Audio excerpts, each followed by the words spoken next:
Bem-aventurados pacificadores, porque deles é o reino dos céus. Muito bom dia, que a graça e a paz do nosso Deus nessa manhã esteja sobre a tua vida e sobre a tua família. Peço a Deus nesse momento que as mãos do Eterno estejam estendidas sobre você, que os seus sonhos, seus planos, seus projetos recebam a bênção de Deus e que nesse dia de 24 horas nós possamos andar na companhia do nosso grande Salvador. Nós começamos com um pensamento bíblico. A Bíblia, no livro de Salmo, capítulo 117, o verso 1, a Bíblia diz o seguinte: Louvai ao Senhor, vós todos os gentios, louvai-o todos os povos. Salmo 117, o verso 1. A nossa vida nessa terra precisa ser um louvor vivo. Um dia, eu e você, diante do grande Criador dos céus e da terra, nós o louvaremos por toda a eternidade. Não apenas aqueles que um dia o aceitaram, mas mesmo aqueles que não creram em Jesus Cristo terão que se debruçar desse grande Deus, desse grande Pai.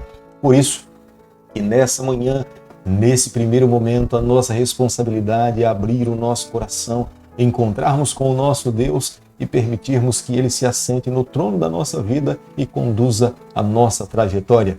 Esse canal aqui nós separamos para que a cada dia nós estudemos um capítulo da palavra do Senhor.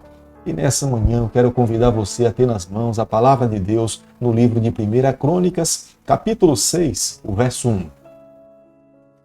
Os filhos de Levi foram Gerson, Coate e Merari. O capítulo que nós estamos estudando nessa manhã, que é o capítulo 6 do livro de 1 Crônicas, o autor desse livro tem uma preocupação em nos apresentar a tribo de Levi como sendo escolhida por Deus para que pudesse conduzir as atividades dentro do templo. A adoração para Deus não é algo comum. A adoração para Deus é algo excepcional, é algo exclusivo. Deus não aceita uma adoração dividida. Deus não aceita uma adoração defeituosa. Deus espera que toda adoração de fato seja planejada, elaborada para que o adorador consiga compreender e entender a voz de Deus falando ao seu coração. Nesse momento do encontro da criatura com o seu Criador, as avenidas da nossa alma precisam ser descongestionadas. O adorador precisa ouvir, o adorador precisa estar conectado. E nessa conexão com o seu Criador, Deus irá falar a nossa vida. Portanto, a tribo de Levi teve essa responsabilidade nas mãos de exercer essa função dentro do templo, preparar o templo, preparar o culto, levar os adoradores a ter os seus corações preparados para se encontrar com o seu Criador. Mas o autor do livro de Crônicas também, ele acrescenta dizendo que Davi também teve uma responsabilidade crucial nesse processo da construção da adoração dentro do templo terrestre. Embora Davi fosse um grande guerreiro, mas Davi também era um grande músico. É Davi que compõe a maioria dos salmos. O inário do povo hebreu era os salmos, e é o próprio Davi responsável para introduzir dentro do templo os cânticos e o louvor a Deus. Dos sacerdotes, Deus escolheu Arão, e a sua descendência seria responsável para cuidar das atividades que se dariam dentro do templo. Todo o sacrifício, toda a oferta seria administrada, conduzida pelos sacerdotes. Arão era o pai. Eleazar tinha mais dois irmãos, Nadab e Abiú, mas pelo fato de terem oferecido um sacrifício inapropriado para o Senhor, eles foram mortos. E Eleazar, seu irmão mais novo, assumiu essa função de conduzir a adoração no templo do Senhor. A lista dos nomes dos sacerdotes que nós encontramos aqui no livro de Crônicas, ela não está completa, porque é uma linhagem que vai de um período de aproximadamente 860 anos. Portanto, quando se aproxima da queda da cidade de Jerusalém, levada para o exílio, nós não conseguimos encontrar todos os nomes que exerceram a sua função no santuário como sacerdote nesse período. Como nós podemos ler no versículo 8, Zadok era um dos sacerdotes de Davi. Embora não fosse exclusivo, Davi também tinha um outro chamado de Abiatar. Mas no momento em que Adonias se rebela contra Davi, Abiatar apoia a Adonias e Zadok permanece fiel a Davi. É Zadok que assessora Salomão quando ele é introduzido no reino de Israel. Depois da expulsão de Abiatar como sacerdote de Israel, Zadok permanece sozinho na sua função. E Esdras se responsabiliza em colocar nessa genealogia os seus descendentes. Azarias era um sacerdote zeloso. Ele não poderia ficar fora dessa genealogia. É ele o responsável que monta todos os preparativos do templo de Salomão para que Deus pudesse santificar aquele espaço para a sua moradia. O seu zelo era tamanho que é ele que faz todos os preparativos para esse momento especial. O sacerdote Ilquias é outro sacerdote zeloso. É ele que no período do rei Josias descobre a palavra de Deus, a lei do Senhor. É ele que é responsável em orientar o rei Josias e ler a palavra de Deus para todo israelita. A palavra de Deus é regra de fé e prática para todas as gerações. Foi para o povo de Deus no passado e é para nós nos dias de hoje. Nós não podemos em momento algum permitir que a palavra de Deus fique esquecida, como aconteceu nos dias do rei Josias. Nós precisamos permitir que a palavra de Deus fale ao nosso coração incessantemente. A linhagem dos sumos sacerdotes foi acompanhada até Josadac, o pai de Josué, o sacerdote que foi responsável em liderar o povo no exílio babilônico. Os levitas eram uma classe de sacerdotes. Eles não exerciam as mesmas funções que os sumos sacerdotes exerciam, mas eles tinham uma responsabilidade sagrada e eram separados para servir ao Senhor.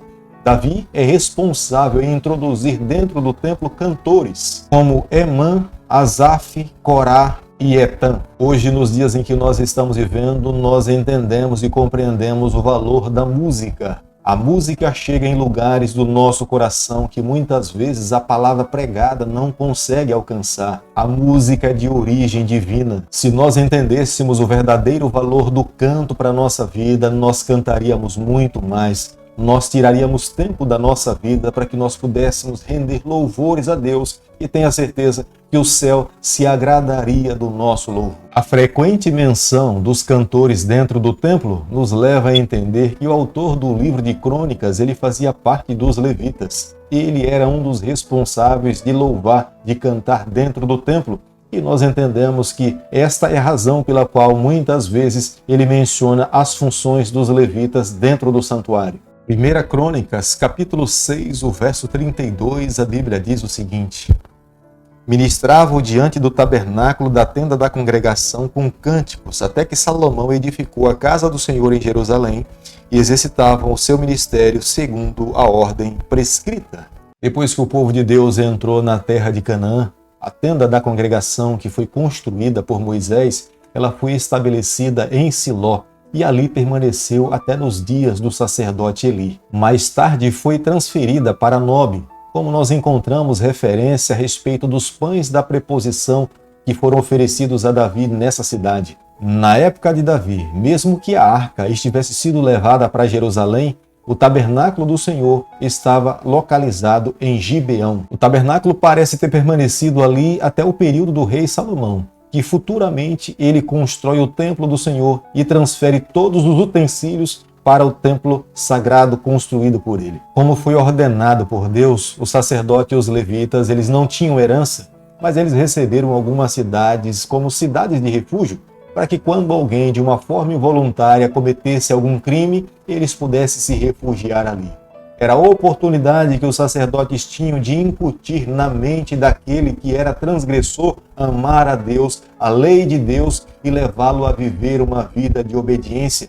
Propositalmente, Deus colocou os levitas e os sacerdotes morando nas cidades de refúgio para que eles pudessem trabalhar, orientar e ensinar aquele filho pecador penitente a confessar os seus pecados, buscar o perdão de Deus e viver uma nova vida ao lado do Senhor. As cidades de refúgios determinada por Deus eram Hebron, Golã, Quedes, Siquém e Bezé e Ramote de Gileade. Estas cidades eram de grande valor para o povo de Deus que de uma forma acidental pudessem cometer algum crime, para que uma pessoa inocente não pudesse perder a sua vida.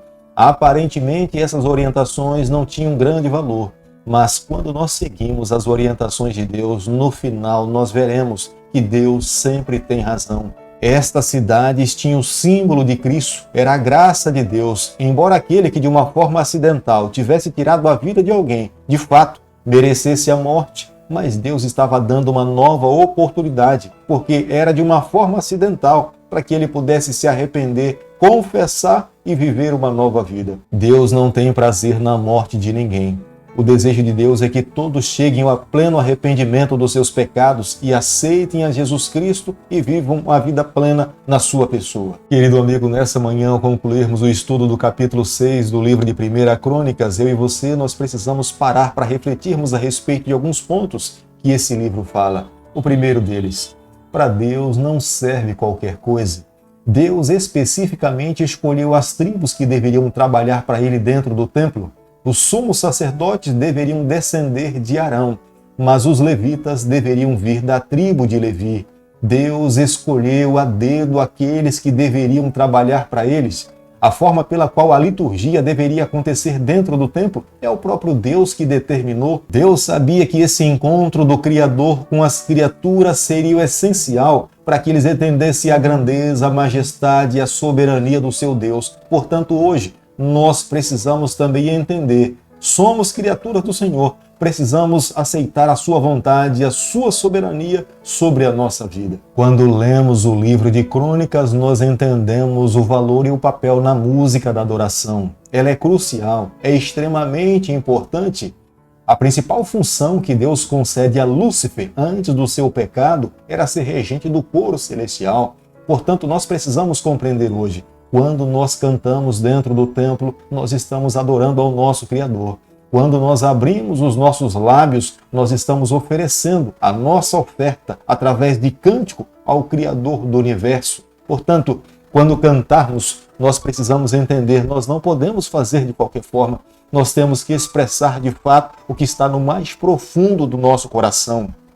A letra das músicas que nós cantamos, nós precisamos o fazer de uma forma consciente, porque nós estamos dizendo para Deus aquilo que cantamos que de fato expressa o que está dentro da nossa alma. Por isso que nessa manhã eu convido você para que nós juntos possamos orar ao Senhor, abrir o nosso coração, confessarmos as nossas falhas, nos apresentarmos diante de Deus e possamos a cada dia vivermos da maneira como Deus deseja e sonha para cada um de nós. Querido Pai, nas tuas mãos, nessa manhã, nós nos colocamos, confessamos as nossas falhas, abrimos o nosso coração. Por favor, Senhor, nos aceite, transforma a nossa vida, é o nosso pedido e a nossa oração, e nós fazemos em nome de Jesus. Que o Senhor te abençoe e te guarde, que Ele faça resplandecer o teu rosto sobre você, que Ele tenha misericórdia de você, que sobre você, nessa manhã, Ele levante o seu rosto e conceda a sua paz em nome de Jesus.